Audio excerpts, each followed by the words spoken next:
but let me start with the first message so that you can understand how they're all related and why they are coming out in this specific manner. Protection from home, protection from lineage. So the first thing that I'm hearing here is I feel like many of you come from humble beginnings, humble backgrounds, okay? And it's actually very honorable to come from humble beginnings, humble backgrounds. And I feel many of you have many siblings. And I'm also sensing, you know, you and your siblings got in a lot of trouble. And, you know, it's not just like regular things that kids do, because, you know, kids will always get in trouble. But I feel it's a little bit more than that. And I feel there were definitely situations where you might have lied to your parents, you might have lied to teachers, you might have lied to caretakers because you didn't want your siblings to get in trouble. So it's sort of like everybody is working together to cover for each other and things like that.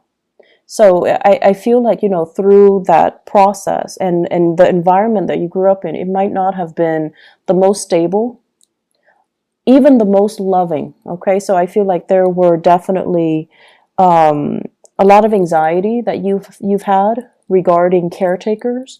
There was a lot of anxiety that I'm feeling here.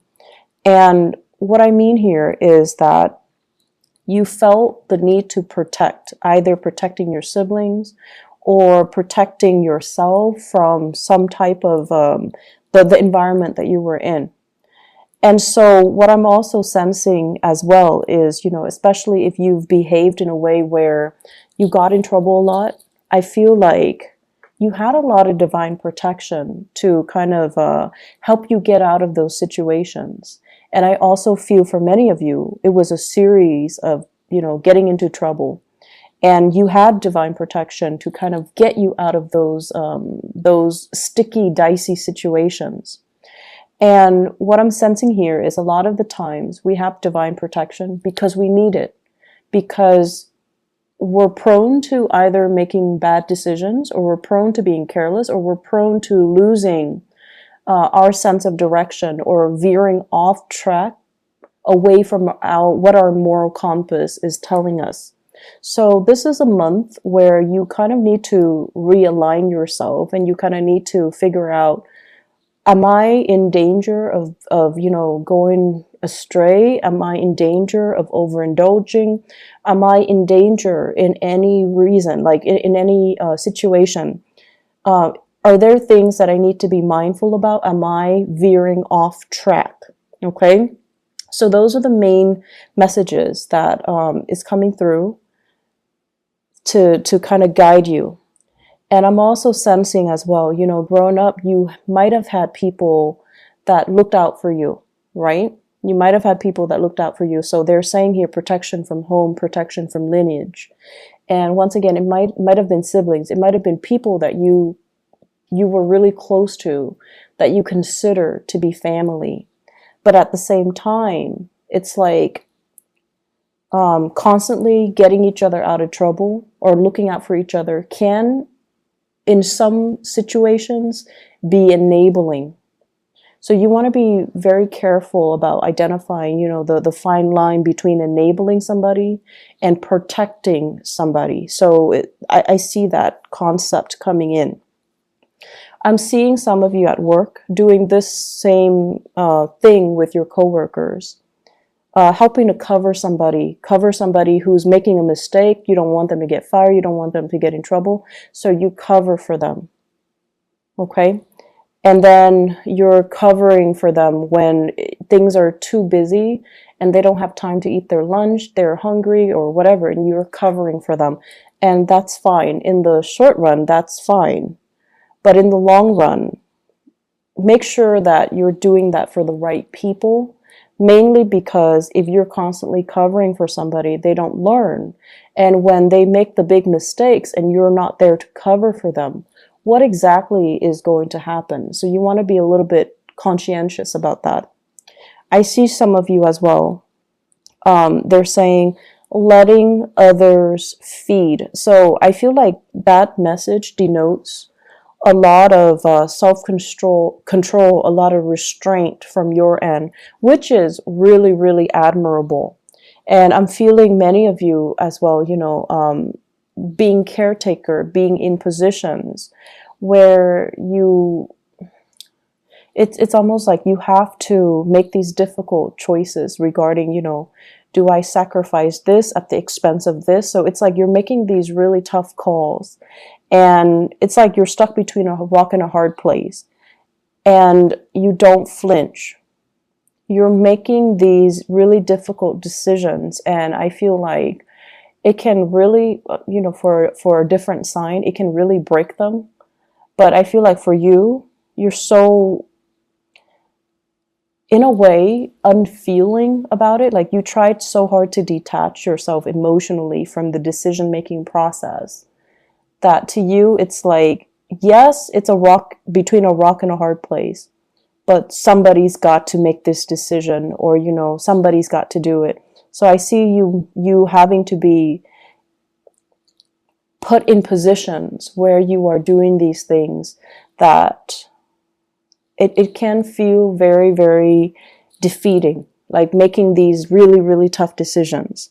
And I see a lot of you having to do this in the work front, and I feel as well, these are the honorable qualities about you that will thrust you into the limelight, and that can really help you professionally. The second message that is coming through here, they're saying no more frivolous acts, okay? So straighten things out. Make sure you're where you're supposed to go. Make sure you are in alignment with your moral compass more than anything. So I see this compass, and then it says like morality on it. And it's kind of, you know, when a compass needle, it oscillates or it fluctuates. It's almost like you're close, but you're a little bit off track. So they're telling you, you know, aim to be virtuous, aim to be righteous, aim to do the things that you know is right, aim to basically be guided and make decisions that are guided by your moral compass. So once again, the previous message about you having to make these really difficult calls, make sure that whatever you do, you are guided by your internal moral compass. The frivolous acts message, I honestly feel like it deals with overindulgence in sex and relationships. Okay? It deals with, are you truthful to the people that you love? Or are you being led astray by, you know, physical desires for fun, excitement, and just, you know, meaningless relationships? So that is a message that I really want to emphasize, because it's coming out very strongly. It's coming out across 3 cards here in this spread. And so they're saying as well, you know, frivolous acts and overindulging and doing things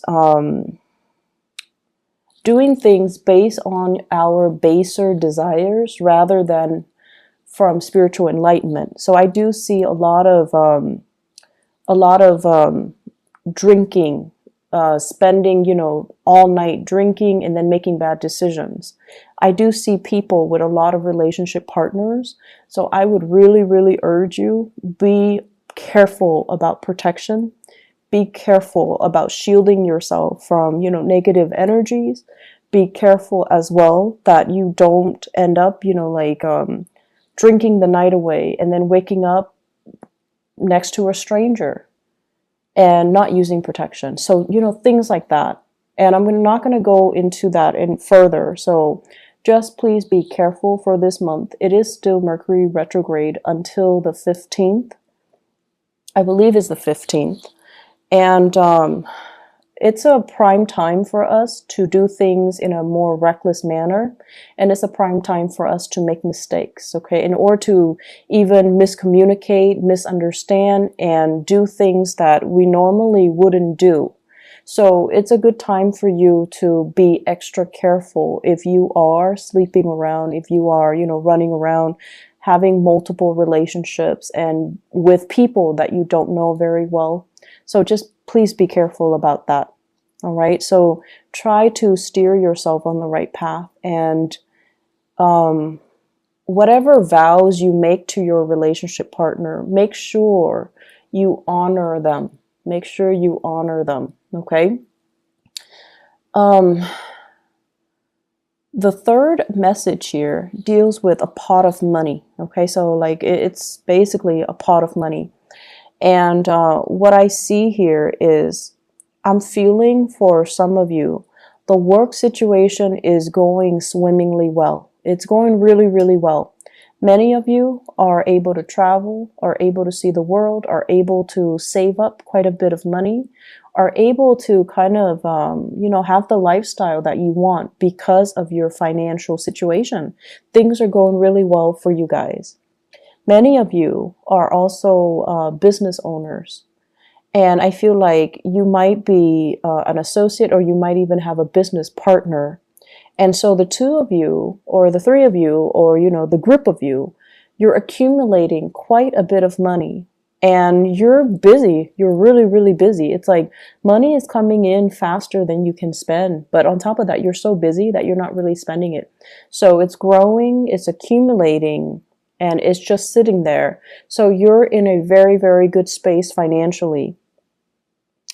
And I honestly would suggest, you're sitting on money, try to diversify, try to invest. And I also feel that you might want to go into real estate. You might want to go into property management. You might even think about, opening up a restaurant, opening up a venue, opening up something where I feel like there is a physical structure. So it could be like, property management. You're managing physical structure. Opening up like a restaurant where it's physically like in a structure. So doing something like that where things are stabilized, and I feel like that's going to be the right way to do things, okay? Investing here and there, it's a little bit too volatile right now, so you might want to rethink it. And so I feel like you're sitting on some money, and make it, put it to good use. Make it work for you, make it grow for you. And even if you're just like, oh, but I have so little, start investment with like 500 at a time.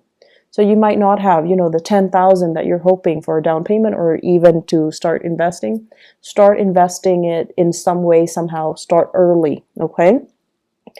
What I'm also feeling as well is some of you might have financial linkages with another person. So it's like shared pot of money. So it's shared between you and other people, possibly with a partner, like a relationship partner, or a business partner.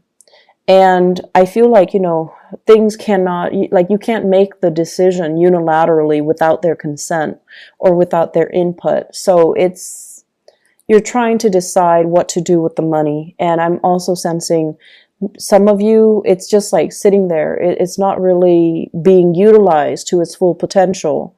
And I also feel like you and your partner, you're interested in accumulating it, but it just sits there. So try to invest, try to expand your business, try to figure out what to do with it so that it's just not sitting there losing value over time, okay?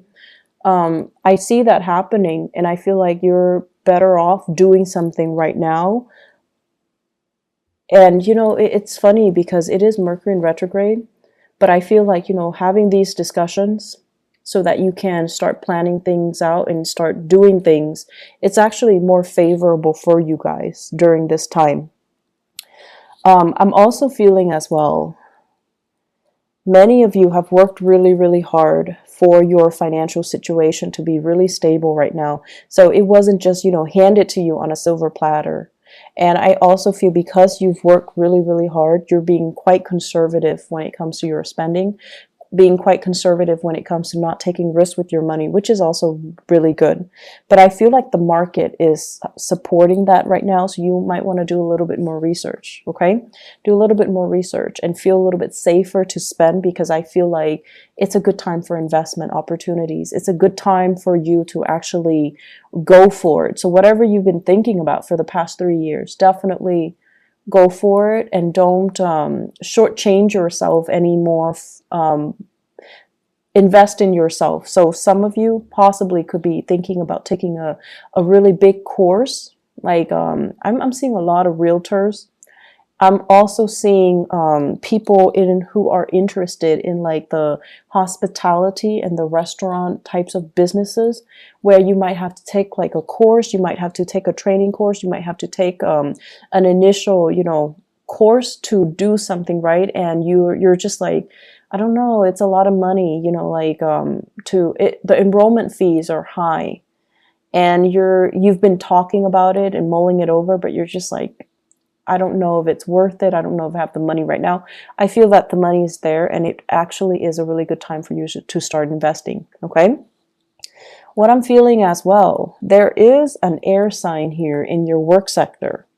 So this is somebody that you're dealing with on a regular basis in the work front. Air signs are Aquarius, Gemini, and Libra.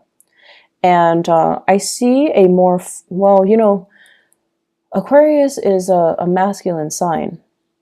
But the way that I'm seeing this person is, I feel like it's more of a masculine person, someone who exhibits more, go-getter, assertive traits, okay? So we're not talking so much genders, we're talking about characteristics and traits.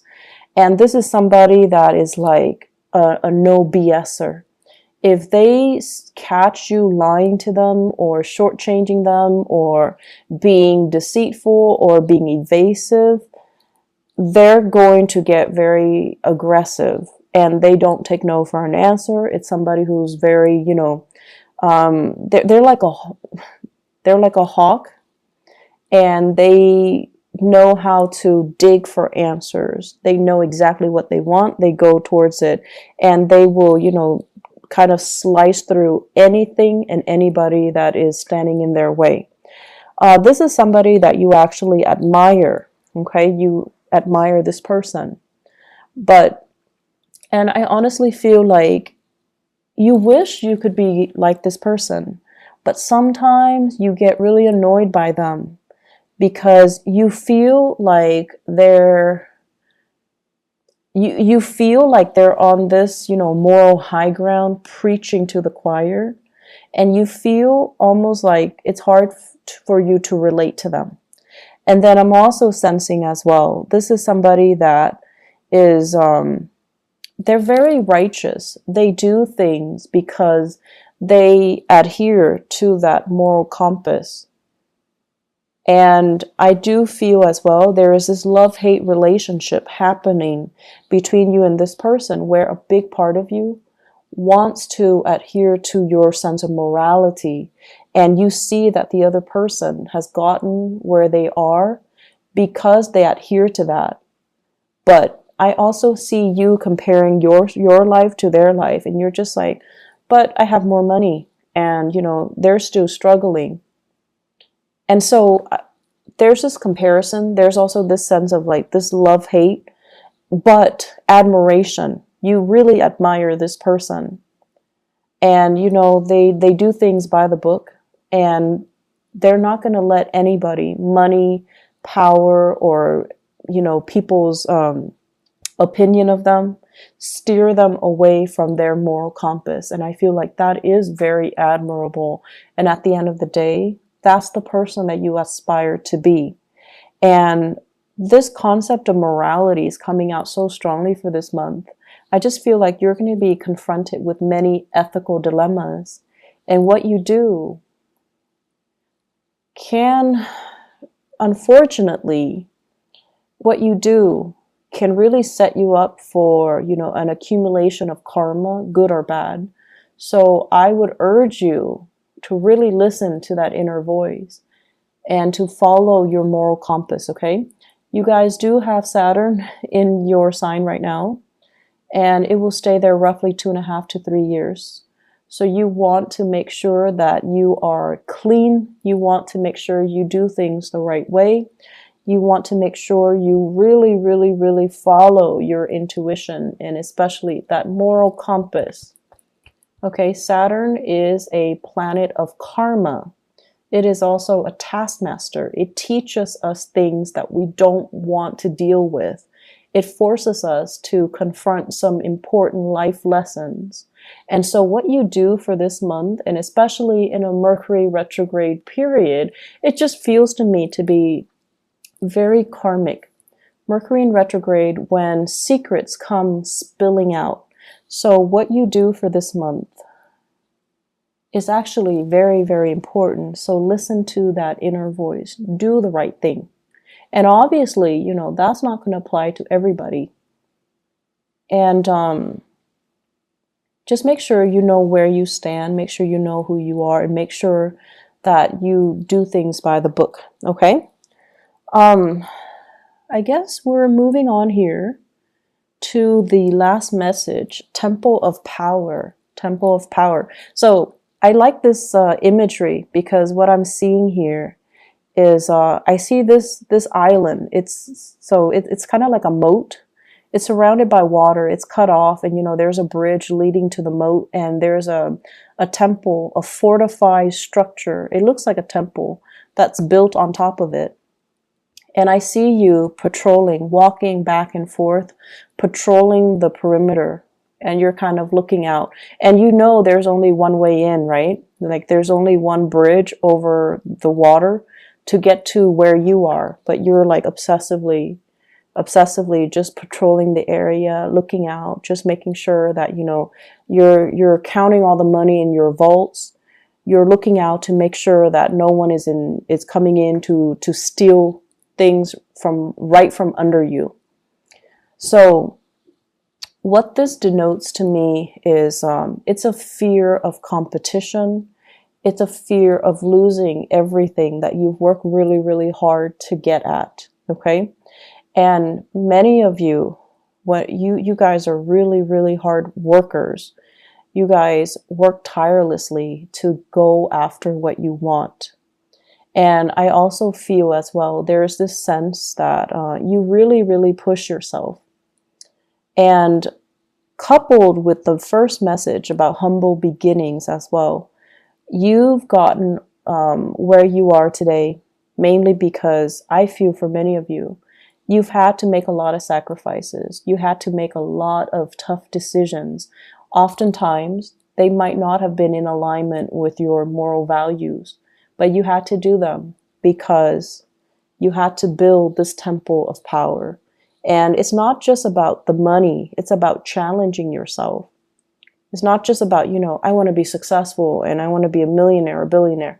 No, it's more about challenging yourself. It's about, you know, climbing that mountain. It's about putting yourself in difficult situations to know who you are and to know what you're capable of. So you're at this point right now where you are at the peak of your professional development. So people respect you, people hold you in reverence, and people really, really admire you, and they come to you for your expertise. So you're in a really, really good place where you have a lot of respect from other people.